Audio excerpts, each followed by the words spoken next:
Thank you, Courtney, for that beautiful introduction. And thank you all for allowing me to address you at this very important conference and to talk about an issue that is very important to the field of criminal justice reform.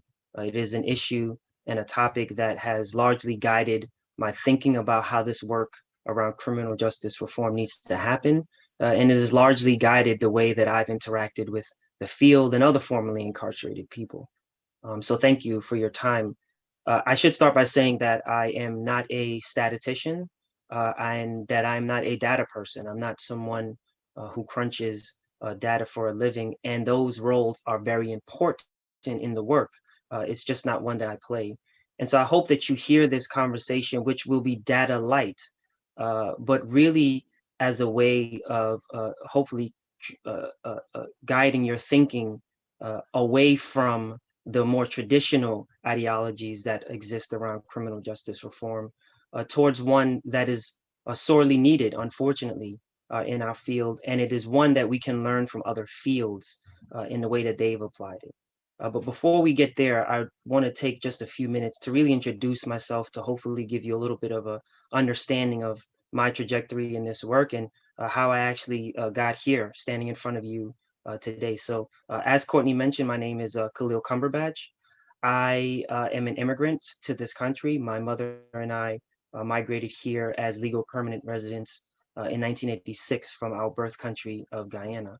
I landed in Queens, New York, got off of the airplane at JFK, and have lived in the U.S. and largely in Queens for almost my entire life, minus the 6.5 years of my incarceration. And for the first few years, my mother and I bounced around Queens, but we ultimately ended up living in a neighborhood called Southside Jamaica, Queens. And it was really in Southside that I had my formative years. It was here in Southside that I learned about my environment, I learned about my community, and I saw things that really helped to misguide and to really misshape my understanding of what my role was in that community and in that environment. And as many of us know now, unfortunately, Southside Jamaica, Queens is one of the neighborhoods that has been sorely under-resourced. It has been unfortunately over-policed. And it is a neighborhood that has suffered tremendously, not only from mass incarceration, but also from high rates of HIV and AIDS. It was one of the neighborhoods that was heavily ravaged by the crack epidemic of the mid to late 80s and early 90s. And growing up in this environment, many things that I saw just happened to be commonplace for me. Seeing crack vials on the floor and seeing police randomly stop people like myself, young men who were walking, not really from causing trouble or not really going to cause trouble, really just walking from one place to the next, and saw what we now refer to as stop and frisk. And so it was in this environment that I had this ideological kind of misshaping where I felt that as a young man of color, there were certain things that I needed to do to prove my manhood. And one of those things was to carry a gun. And unfortunately, through a series of decisions, me deciding to carry a gun at a very young age ultimately ended up in me and some of my childhood friends committing a robbery of two women in Manhattan. I was ultimately sentenced to what would end up being an 8-year term. I served 6.5 years of those 8 years, and I served 6 of those 6.5 years at a maximum security prison called Greenhaven Correctional Facility. Now, when I landed at Greenhaven, it was May of 2004. I was about 6 months into my incarceration. And it was a maximum security prison. And if for anyone who has never been to a maximum security prison, it's pretty intimidating. I remember the first time that I saw the infamous wall at Greenhaven, which is 40 feet high.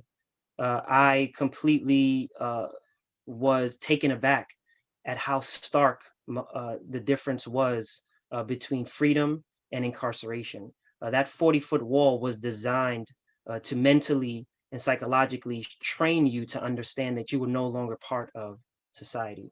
But it was in this facility, unbeknownst to me, that they had a ton of programs that were really designed for people incarcerated, by people incarcerated, and was ultimately facilitated and moderated by people who were incarcerated. And so it was in this facility that, as a very young man getting ready to serve a pretty lengthy period of time, I engaged with other men who were, some of them were my age and some of them were older than me, but they really helped to guide me into these programs. Programs such as Prisoners for AIDS Counseling and Education, Alternatives to Violence Project, uh, uh, uh, another program called Project Build, that really helped young men to really kind of have a retraining and a reshaping of their ideological perspective, particularly what role they would play in their environment once they were released. And this was really my first interaction with this notion of those closest to the problem are closest to the solution, meaning that this facility allowed people who were incarcerated, men who were incarcerated, to design, implement, and facilitate programs that were designed for other men who were incarcerated. And of course, this notion is not one that is far-fetched for other fields, but in a maximum security prison, the ability to design and implement and facilitate programs is huge. And it was really in this facility that I had that first interaction with that. And needless to say, it was those programs that largely changed the way I saw the role that I needed to play in my community. It therefore changed the way that I saw my incarceration. And therefore it changed the way that I was preparing for from what would be ultimately my release. And so fast forward to 2010, when I was released, I had 6.5 years of this kind of reshaping and this retraining. And I had learned a tremendous information about not only the communities that I was returning to, but also the role that I wanted to play in that community. I should also say that you will hear me throughout this presentation purposely avoid using terms that the same system that we're here to make better, to critique, to change. I won't use terms that system has given us. So you won't hear me say terms such as felon,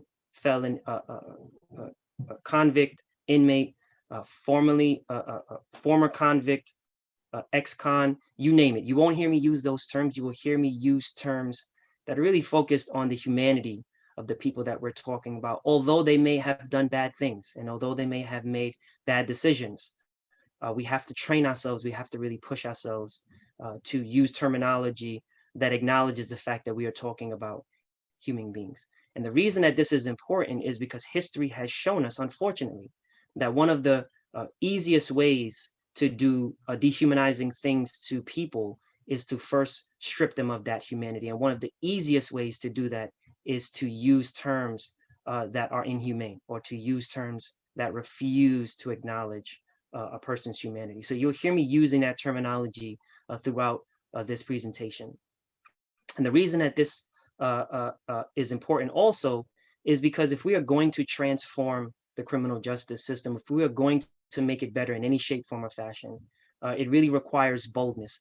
And although language may not be one of the decisions that a person can make that may be viewed as bold, the reality is that it is. And these are trying times, and we need boldness in order to be able to dramatically transform the criminal justice system.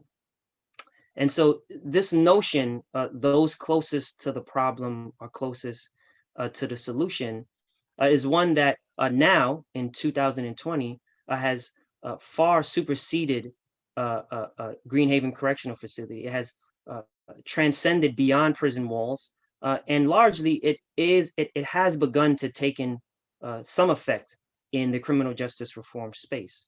We see now people who have suffered from mental illness. We see them in leadership positions where they are helping other people who suffer from mental illness. We see the same thing with substance abuse.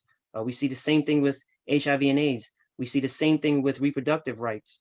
But the reality is that when it comes to criminal justice reform, we are slow in making sure that we are pulling those most closest to the problem closer to the solution, and that we are opening up the doors for them to step into that space in a way that's respectful.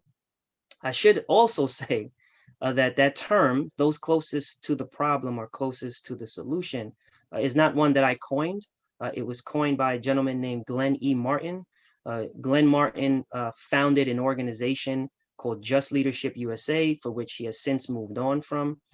But that was one of the main monikers of that organization. It's one of the main ideological terms that were used, but it also helped to guide the way that the organization was expanding and the way that it introduced itself into advocacy work and, in general, criminal justice reform.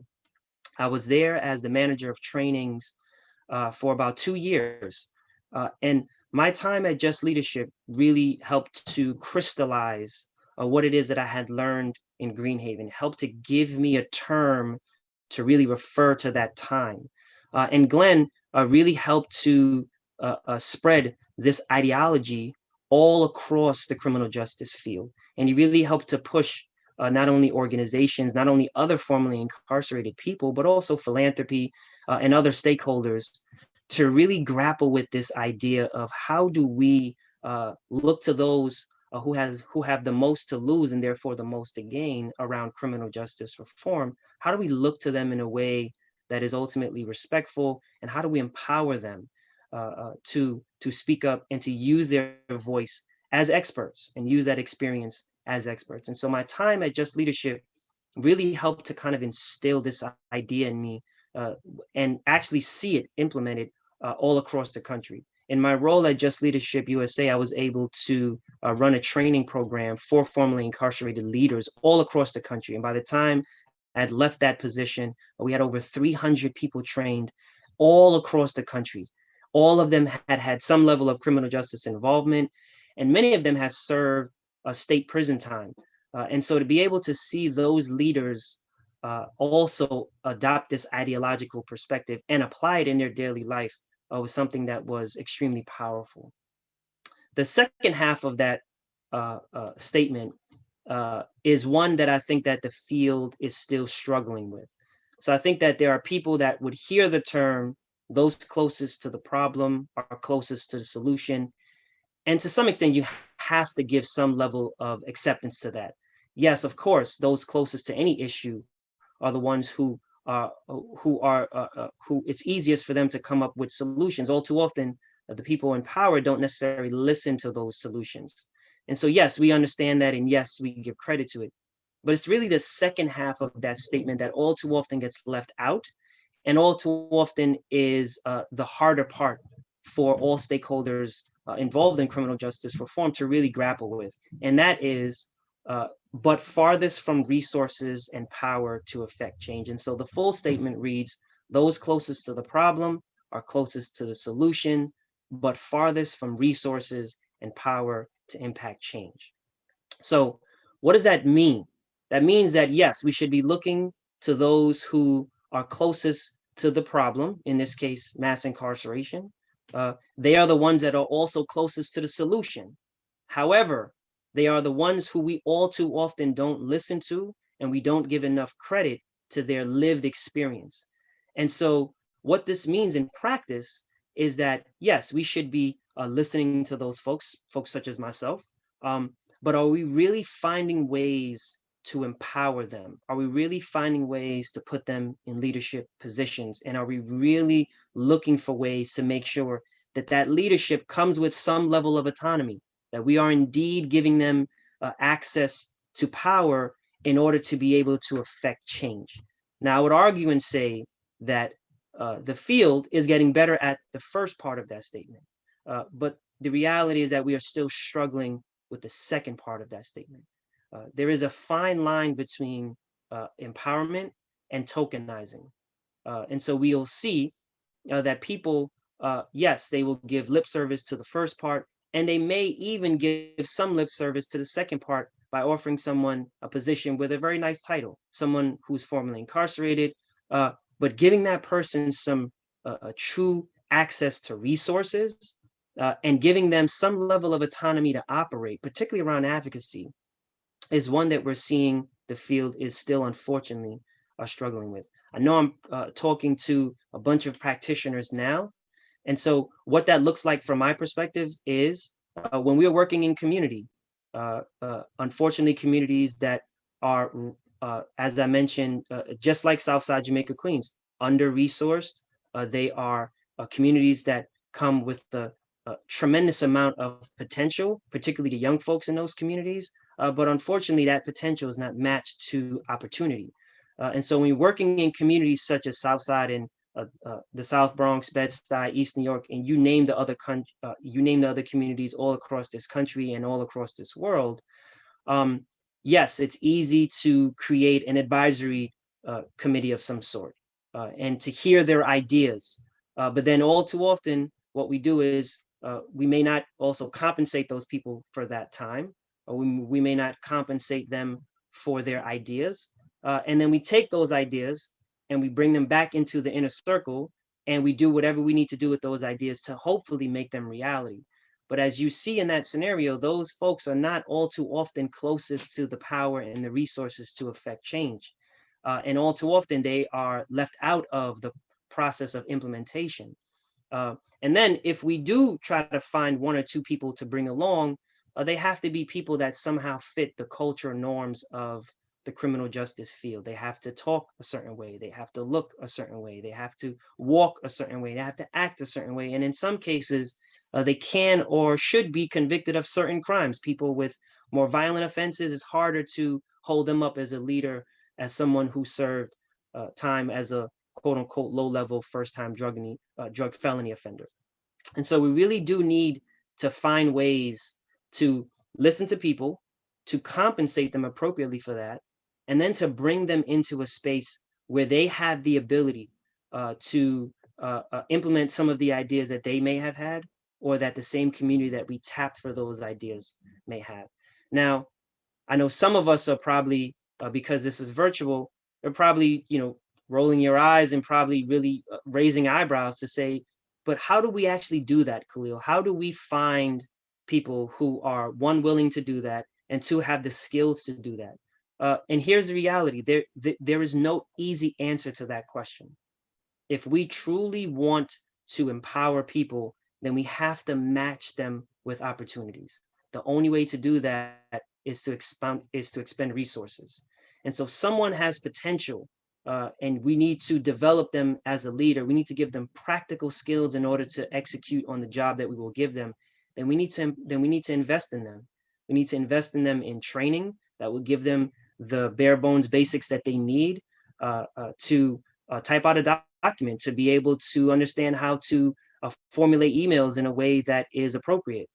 We need also to match them with resources and have an understanding of how to be an effective leader in a workplace. Unfortunately, what we're talking about are people who have a tremendous amount of potential, but have never been given the practical skills to be able to execute on that potential. People such as myself, I stand here in front of you in 2020, but the reality is that in 2010, when I first walked out of prison, I didn't have the experience that I have now. I didn't have the ability to articulate myself in a certain way. I didn't have the ability to be able to type out emails in a certain way. And so all of those skills I learned over time, but we really do have to think about how do we match people like Khalil, who have a tremendous amount of potential, with those resources and those opportunities very early on in their reentry process, in order to build them as leaders, in order for them to be able to execute on the vision that they and others may have around a particular issue in their communities. And so uh, that's some description of what empowerment looks like. But the reality is that, as I mentioned before, there's a fine line between empowerment and tokenizing. And it happens all across the field, unfortunately. We see people who are formerly incarcerated being held up as the quote unquote poster child of something, the poster child of housing, the poster child of rehabilitation. And the list goes on and on. But the reality is that every time that we hold someone up in a way that tokenizes them, in a way that exceptionalizes them, the reality is that all we are doing is creating a bigger distance between that person and other people just like them. And the only difference with that person is that they had access to opportunity, whether that opportunity was during their incarceration or that opportunity was after their release, or those opportunities came in both areas, during their incarceration and after their release. And so we have to be very careful on how we tokenize, and I would argue and say exceptionalize some people. And the reason why that's dangerous is because it also forces other people who don't look like them, talk like them, and act like them, and don't have the level of experience that they have. It forces them to become more silent, and therefore we lose access to those ideas and to that energy. To be honest with you, those folks coming home all too often have a tremendous amount of energy, and we need to find ways to tap into that at the same time building them up as leaders. So what does this ideology looks like in the future? We are light years away from where we were in this movement, I would say 5 years ago, and I would say undoubtedly 10 years ago. I would argue and say that the term mass incarceration is one that many people who are not impacted by the criminal justice system, many people who are not at risk of being impacted by the criminal justice system, it's an issue that many of them have heard about, have some understanding about, and maybe some of them can actually articulate what the issues are and how we got here as a country. And so we look at another 10 years from now, 2030, what will our country look like? But also, what would this field look like? What will the issue of criminal justice reform really look like?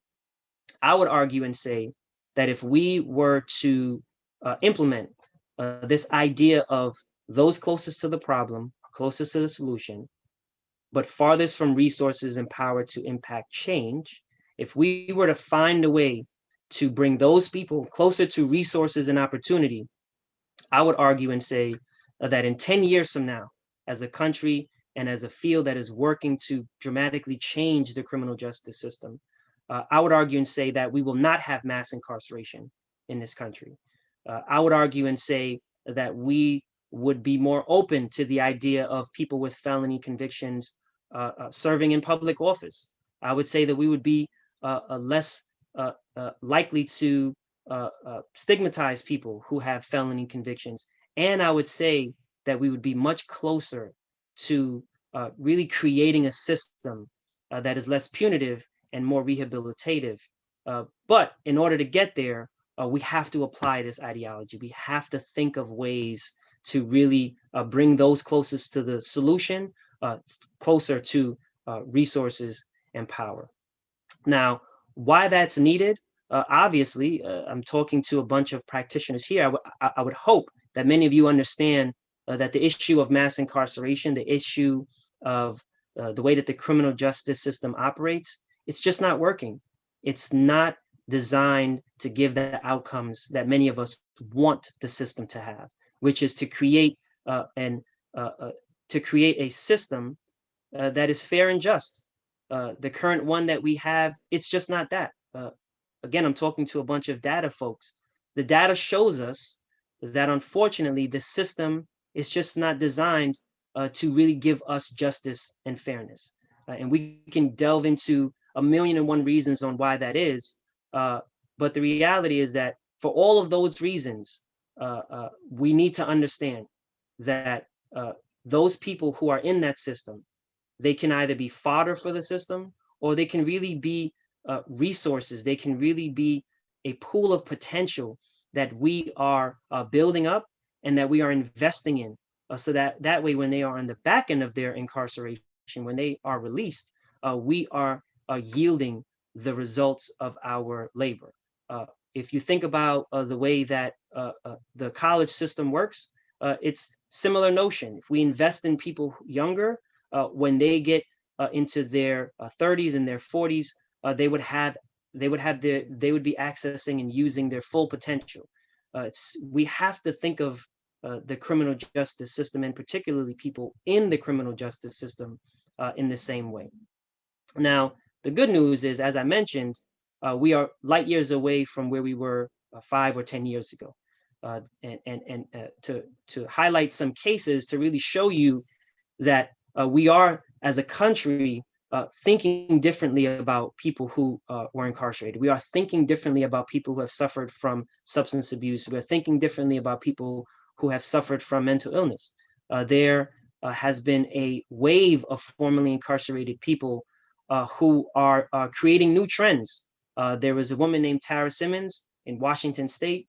Now, she was elected to be a state representative, and she ran on a platform that highlighted her incarceration and her battle with substance abuse as one of the key ideological understandings that she would apply into her seat. She was elected by a landslide.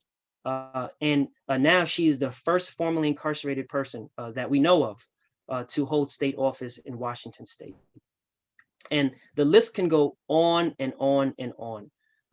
We really do need to understand that what we are seeing right now in 2020 is really it's really history in the making. 30 years from now, when mass incarceration does not exist anymore, we will look back to the people like Tara and others who created new trends in a country that is really struggling with this issue of mass incarceration. So, in closing, I think that language is important. I think that the way that we use terminologies that describe people in the criminal justice system and other systems needs to be one that is focused on the fact that we are talking about human beings. And as human beings, we are capable of making mistakes even after we've made some big ones. And we may make a series of big mistakes that will ultimately lead us into some very bad positions. We need to understand that in the end, we're still talking about human beings. And we need to apply that human language to people who have been convicted of violent felonies and to people who have been convicted of nonviolent felonies. It's the only way that we will, as a country, begin to understand that as human beings, these people have innate human rights, and we need to treat them as such, and we need to match that understanding with access to resources. The second thing that I highlight in closing is we need to seek to achieve empowerment and not create exceptionalism. As I mentioned earlier, I believe that exceptionalism is something that is right in line with tokenism, but I believe that if we exceptionalize people, we somehow silence people who don't look and speak and talk and act like those individuals, but we also push them further down. We should be aiming to build everyone up, and those who don't want to be empowered, then that is something that we need to work on how to address. But the reality is that many people will want the access to opportunities that come with empowerment. And all too often, those access to opportunities are given freely to those exceptionalized, but not given as freely to those who need to be empowered. So empowerment is the goal and not exceptionalism. And again, there is a fine line between that, but the reality is that we need to somehow erase that line and really find ways to focus on exceptionalism. Find ways to focus on empowerment and not exceptionalism. And then the last thing I'll say is that the only way that we will completely transform the criminal justice system, the only way that we will empower people in that process, the only way that we will fix some of the social ills that exist in communities like South Jamaica and others is if we're bold. We are in a moment in this country where boldness is required to be transformative. And boldness means that we need to step away from what has worked in the past and think about new ways to create outcomes that are better than the ones that we have been able to show as a community over the last 10 years. Now, of course, that sounds really good in rhetoric, and some people may hear that and say, how do we do that practically? Well, I don't know.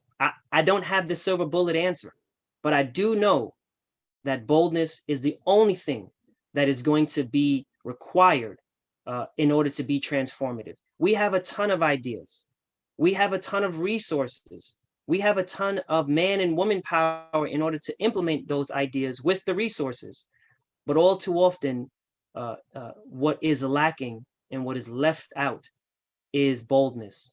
And again, if we are going to transform the system, not just continue to maintain the status quo, it will require a level of boldness. So I thank you all for your time today. I thank you, Center for Court Innovation, for an opportunity to be able to speak to you all, although virtually, to really show you in practice this notion of those closest to the problem are closest to the solution. Because I myself am formerly incarcerated, and they created this opportunity for me in order to be able to address you. And so we really do need to think about how we do that more practically on a day-to-day basis. Thank you all for your time. I hope you enjoy the rest of your conference.